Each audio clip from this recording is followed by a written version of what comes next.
இப்போ போன டைம் என் தங்கச்சி தமிழ்ல சொல்லி கொடுத்தா, உங்களுக்கு தெளிவா சொல்லி கொடுத்தா.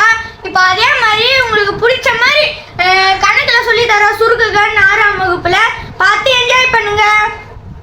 சுருக்குக அப்படின்ற கணக்கு இந்த மாதிரி நம்பர் இருக்கும்போது கூட்டல் வகுத்தல் பெருக்கல்லாம் கலந்து வரும். அப்ப நம்ம ஃபர்ஸ்ட் இருக்கிற நம்பரை எழுதிக்கணும்.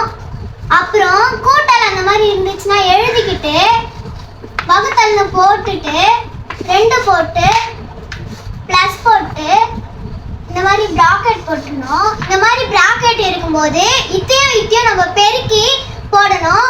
3 2 எவ்வளோ? 3 2 பெருக்குனா 6.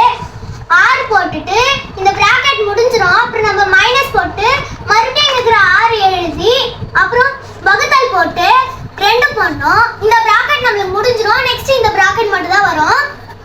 மறுபடியும் அதே மாதிரி 100 போட்டுட்டு கூட்டல் 8 வகுத்தல் 2 கூட்டல் அப்புறம் இந்த பிராக்கெட்டை எழுதி 6 எழுதிக்கணும்.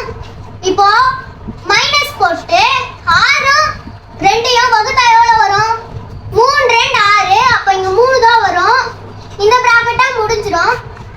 நெக்ஸ்ட் 100 போட்டு கூட்டல் போட்டு 8 போட்டுக்கணும். அப்புறம் இங்க வகுத்தல் வருது. அப்புறம் 8யும் 2யும் வகுத்துட்டு 4 2 8. இங்க 8 வரக்கூடாது. 4 2 8ன்றதுனால இங்க 4 போட்டு அப்புறம் இந்த வகுத்தல் முடிஞ்சதுனால பிளஸ் போட்டு இந்த 6ல 3 கழிச்சா எவ்வளவு வரும்? 3 வரும். அப்புறம் இங்க 3 போட்டோம்னா இத நம்ம கூட்டணும். இப்போ 100 கூட 4 கூட்டினா 104. 104 கூட 3 கூட்டினா 107. 107 நீங்க போட்டா இதுதான் 107ன்றது தான் இந்த கேள்வியோட ஆன்சர். தேங்க்யூ.